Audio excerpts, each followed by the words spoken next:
Hello guys, so this is for those that have wondered how to serve acetate wrapped naked cakes. The first thing you're going to do is to take out the ribbon, okay, and then you set that apart. Afterwards, it's usually like a tape, a tiny tape attached to fasten the acetate. So all you need to do is remove that very carefully like this, and then you open up the cake to reveal what we have here now. This is what it looks like. So if you don't want to cut everything at the same time, you can just take a little bit of it like this on the side, just as if you were cutting an actual cake. And then all you do is just to cut it very carefully.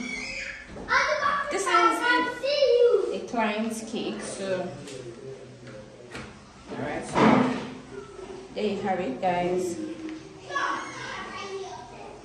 Look at what it looks like on the inside. Then you can put it on the tray, and then you can just cut it just as you like it.